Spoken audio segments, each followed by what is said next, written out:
Kung ating matatandaan, November 15, 2003, 3 buwan matapos sinakaut ang papasikat pa lang na si Emmanuel Lucero ng Mexico via third round technical knockout.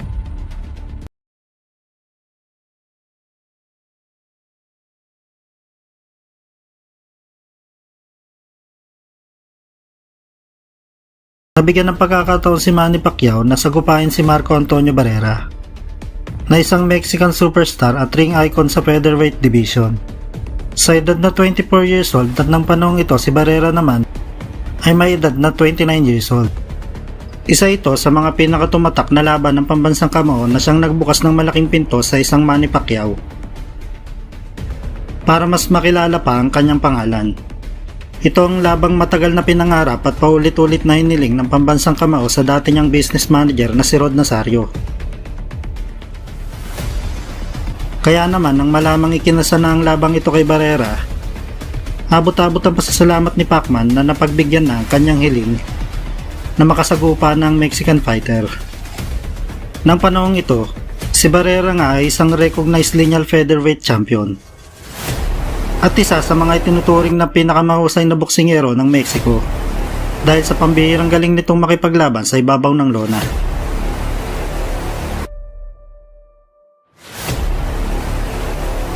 '95 nang una itong maging world champion, kung saan nakapagtala ito ng pinagsamang 43 sunod na panalo sa flyweight at bantamweight division.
Pabor matapos tawagan ng isang maling knockdown call si Pacman sa round 1.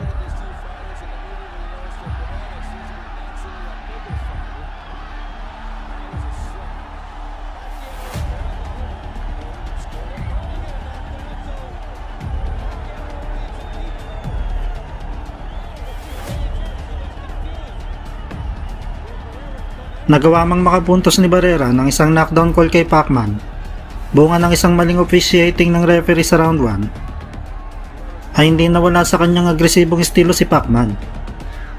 At tuloy lang ito sa pagbitaw ng suntok kay Barrera na tila ba walang respeto sa lakas ng ating kababayan.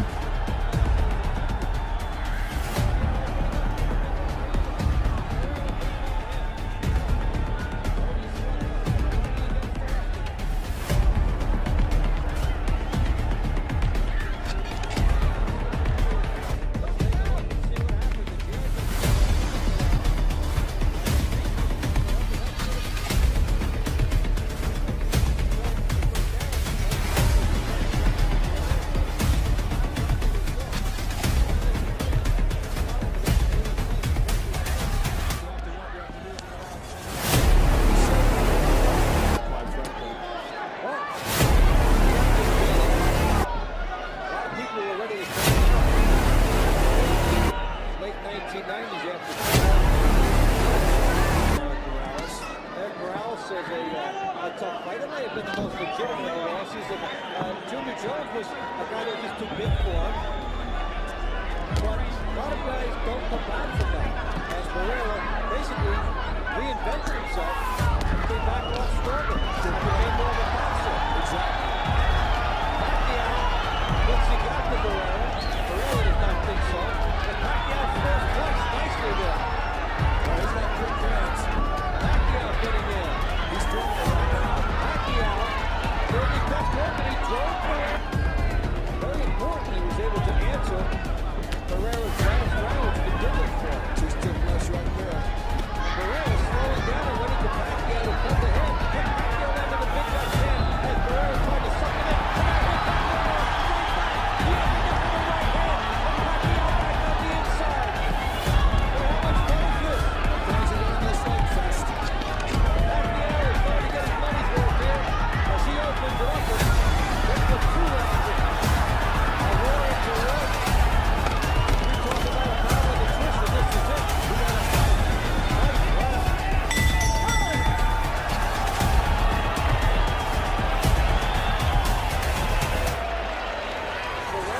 fight. Right inside there. Here we go.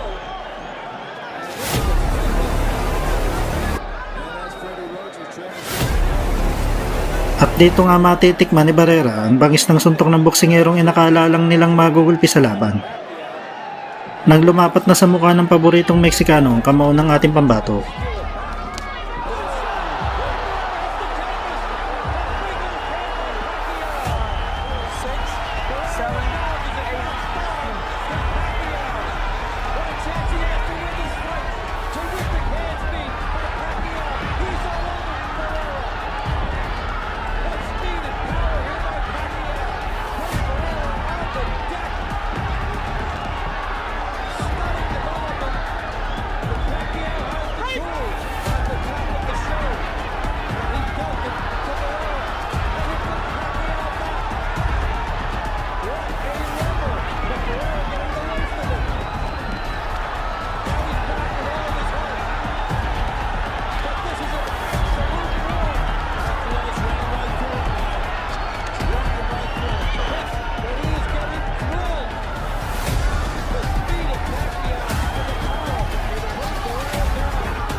Sa round 6, sa tumitinding palitan ng atake ng dalawang boksingero, nagawa mang patamaan ng solidong suntok ni Barrera si Pacman na panandali ang nagpatras sa ating pambato.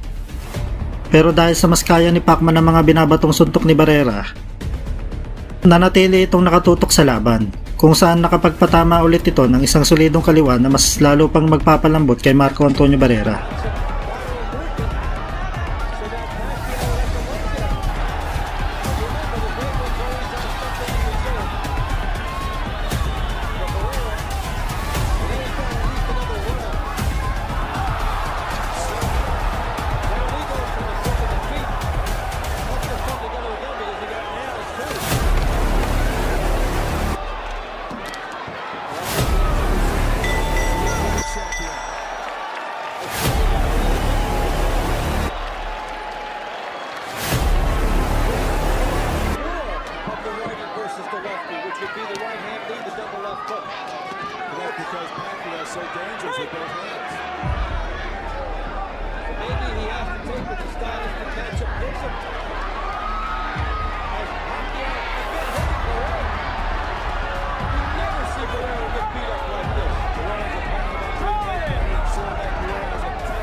Pilit mang iwasan ni Barrera ang malahalimaw na atake ni Pacman.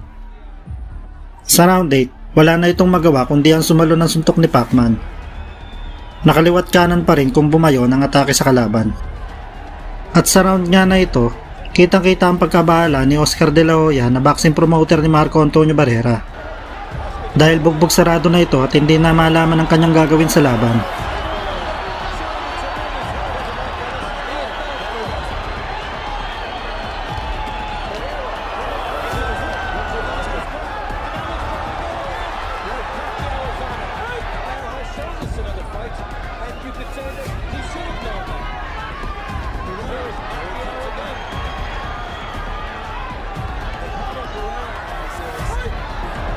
Sa pagpapatuloy nga po ng maaksyong laban ng dalawang boksingero, sa round 11 malinaw na isang desperadong knockout na lang ang magsasalba kay Barrera sa laban. Pero dahil sa bugbog saradong kondisyon ng Mexicano sa pambansang kamao, hindi nakakayanin ng kanyang trainer na si Rudy Perez na makitang bubulagta na lang sa ibabaw ng lona ang kanyang boksingero. At dito na mapagtatanto ng kanyang kampo na nagkamali sila ng minaliit na kalaban na labis nilang pinagsisihan.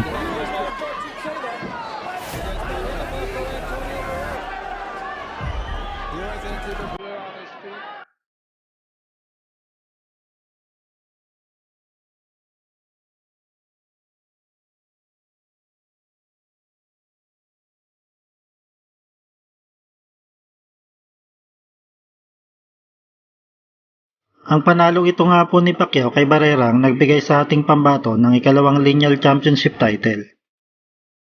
Kasabay ng The Ring Magazine's Featherweight Championship title. Ito rin ang panalong nagpasikat ng gusto kay Pacquiao sa bansang Mexico. Na siya namang pinagsisihan ng gusto ni Barrera, na ngayon isa ng alamat tulad ni Pacquiao sa mundo ng boxing.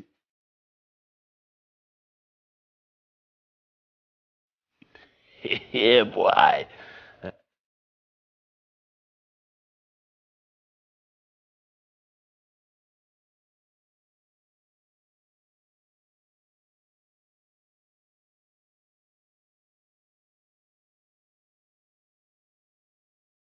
Kung nagustuhan mo ang video ito, ay huwag kalimutan mag-subscribe at pakipindot mo na rin ang notification bell para lagi kang updated sa susunod ko pang mga video.